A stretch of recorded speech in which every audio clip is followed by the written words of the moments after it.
안녕하십니까. 조갑제TV 시청자 여러분. 저는 조갑제닷컴의 조세별입니다. 오늘은 2019년 6월 16일 저녁 6시 반을 가리키고 있습니다. 네, 방송인 김제동 씨에 대한 고액 강연료 논란이 계속 확산되고 있습니다. 처음 시작이 된 곳은 대전 대덕구였죠. 청소년을 대상으로 한 청소년 아카데미라는 강연 프로그램 중 하나로 김제동 씨를 초청해서 90분짜리 강연을 하는데 1,550만 원을 주기로 했다. 이게 보도가 되면서 결국 강연이 취소가 됐습니다. 자, 그럼에도 불구하고 이런 고액 강연료 지급이 합당한 것인가라는 논란이 되면서 지금 문제는 여러 매체에 의해서 계속 이게 확산되고 있습니다. 이게다가 아니다. 여기도 저기도 이만큼을 지급했더라 라는 보도가 계속 잇따르고 있습니다. 이 와중에 역시나 같은 성향의 방송인인 김어준 씨는 이 김제동 씨를 적극 옹호하고 나섰습니다. 시장에서 자율적으로 결정되는 가격인데 뭐가 문제냐 라고 하면서 김제동 씨에 대한 보수 진영의 프레임 더 씌우기다. 그러니까 이런 비판을 하면서 김제동 씨를 옹호하고 있습니다. 자, 그래서 이 문제가 과연 상식적인 문제 제기인지 뭐가 문제의 핵심인지 한번 정리를 해보도록 하겠습니다. 자, 지금 문제가 되고 있는 여러 케이스들을 한번 정리를 해보면 이렇습니다. 먼저 처음 말씀드린 대전 대덕구 90분 강의에 1,550만 원. 문제는 이 대전 대덕구가 재정 자립도가 굉장히 낮은 곳이라는 것이죠. 16%에 불과합니다. 재정 자립도 평균 55%라고 할 때 그보다 훨씬 못 미치는, 겨우 정부 세금으로 간신히 이 살림이 운영되고 있는 대전 대덕구가 국민 세금으로 이렇게 많은 돈을 지불할 수가 있느냐라는 그런 문제 제기죠. 자, 그래서 대전 대덕구 1,550만 원. 문제는 이뿐 아니라, 자, 대덕구가 이 김제동 씨에 앞서서 뭐 혜민 스님 그리고 김미경 씨 등에게는 2시간에 500에서 600만 원 정도를 지급했다라는 것이죠. 그런데 김제동 씨에게는 거의 뭐 3배 가까이 되는 1,550만 원을 지불하기로 했다. 또 다른 곳은 논산입니다. 논산은 김제동 씨를 초청해서 1시간 30분, 역시나 90분짜리 강연을 기획을 했는데 1,620만 원을 지급했다라고 알려지고 있습니다. 역시나 이 논산시도 재정 자립도 대전보다 더 떨어집니다. 11%에 불과한 굉장히 재정이 열악한 곳임에도 불구하고 1,620만 원을 강연료로 지불을 했습니다. 또 마찬가지로 그 전에 초청했던 소설가 등에게는 강연료로 100만 원을 넘지 않았다라고 합니다. 그러니까 강연료를 100만 원 이상 지불하지 않았는데 이 김제동 씨에게는 10배가 넘는 금액을 지금 지불한 것으로 드러나고 있습니다. 또 있습니다. 경북 예천 2018년 11월에 90분 강의에 1,500만 원을 지불한 것으로 나타났고요.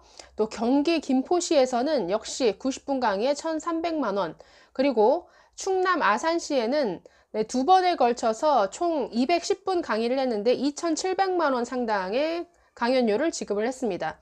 또 서울 동작구에서도 100분에 1,500만 원을 지불했습니다. 자, 김제동 씨 굉장히 돈 많이 벌었네요. 강연해서 거의 지금 말씀드린 것만 합쳐도 1억이 넘으니까요. 자, 문제는, 자, 이 문제의 핵심은 뭘까요? 이 정도의 강연료, 그러니까 김제동이라는 인물에게 이 정도의 강연료를 지급하는 것이 상식에 부합되는 일인가 하는 일입니다. 어떻게 생각하십니까? 자, 김어준 씨는 시장 가격 운운을 했지만 글쎄요, 시장 가격 운운에 하면 더 맞지 않죠. 왜냐하면 이 강연 시장에서 보통 뭐 A급 스타 강사들에게 지급되는 강연료라고 하는 게 뭐 시간당 보통 150에서 많아서 봤자 뭐 한 200 정도 수준입니다. 시간당 150에서 200만 원.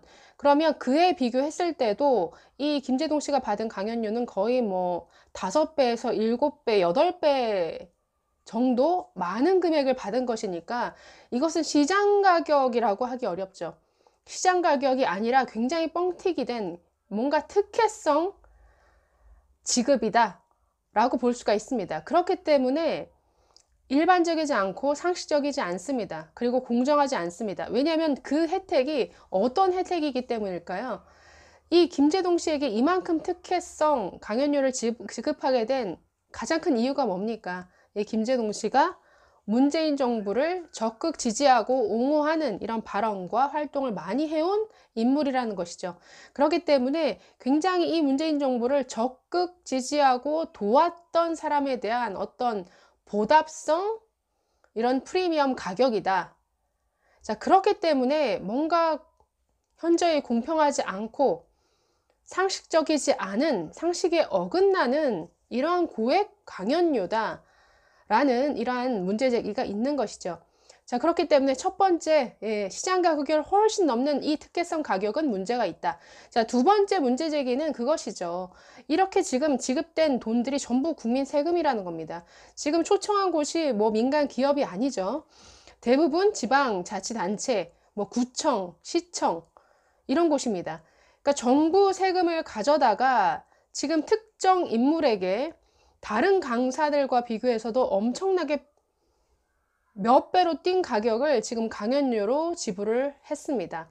네, 재정도 굉장히 부실한 이 지자체에서 정부에서 주어지는 세금을 굉장히 아껴서 아주 까다롭게 집행해야 될 이러한 지방자치단체가 아주 국민 세금을 이렇게 함부로 이렇게 쓸 수 있느냐 라는 문제제기인 것이죠. 그렇기 때문에 이 국민 세금을 정말 잘 집행하고 잘 운영해야 될 이러한 정부, 지방자치단체가 국민 세금을 어떻게 이렇게 함부로 쓸 수 있느냐라는 문제제기, 지극히 합리적이고 상식적인 이런 문제제기가 당연히 있는 것입니다. 세 번째는 이 김제동이라는 이 인물이 정말 이 정도의 고액 강연료를 받을 만큼의 가치가 있는가라는 이러한 의문이겠죠. 지금 뭐 오늘 밤 김제동이라는 KBS의 시사 프로그램까지 진행하는 것으로 알려져 있습니다만은 계속 김제동 개인에 대한 이런 시비가 붙는 것은 글쎄요, 김제동이라는 사람이 가진 어떤 글쎄요, 지적 능력이라든가 뭐 어떤 통찰력이라든가 이 시사적인 문제에 대한 어떤 해안이라든가 이런 게 정말 KBS에서 연간 7억을 연봉으로 지불할 정도로 아니면 90분 강의에 1,500, 1,600만 원을 지불할 정도로 그 정도로 뛰어난 것인가? 라는 점에 대해서 많은 대중들이 공감하지 못하기 때문이라고 보여집니다. 예, 지금 이 문제가 계속 논란이 사그라들지 않고 계속 여기저기서 터져나오고 확산이 되자 방송인 김어준 씨는 적극 옹호에 나섰습니다. 지금 뭐 한 방송에 나와서 어떻게 발언을 했냐면 이렇게 얘기를 했네요. 상품 가격은 시장이 결정한다. 시장에 개입하지 말라. 기업에게, 자본에게 더 많은 자유를 주라는 게 보수의 시장 경제론 아니냐. 김제동 출연료도 시장이 결정한 거다. 문제 제기하려면 지자체 출연료가 다른 일반 행사, 시장가보다 과도하다와 같은 근거나 의심되는 정황이 있어야 하는 건데 아니지 않느냐. 시장이 결정한 김제동 출연료는 문제가 없는 거라고 오히려 보수가 오히려 변호를 해줘야지 이걸 왜 보수가 문제 삼느냐라고 이렇게 지적을 했습니다. 네, 이미 뭐 말씀드렸다시피 네, 시장 가격이 아닙니다. 시장 가격보다 비교할 수 없을 만큼 5배, 6배, 7배, 8배나 많은 금액이 지불이 됐습니다. 그렇기 때문에 이것은 뭔가 이상하다, 상식적이지 않고 공정하지 않다, 형평에 맞지 않다라는 문제제기가 있는 것이죠. 거꾸로 묻고 싶네요. 지금 이 김어준 씨 시장의 자율적인 결정, 시장 개입하지 말아라 라는 발언을 하시는데 글쎄요, 이 정부, 이 문재인 정부야말로 자율적으로 운영이 돼야 될 이 시장에 부당하게 개입한 케이스들이 너무나 많았죠. 뭐 카드 수수료, 이 민간 금융회사가 자율적으로 결정해야 될 이 가격에 개입을 했습니다. 카드 수수료 인하하라.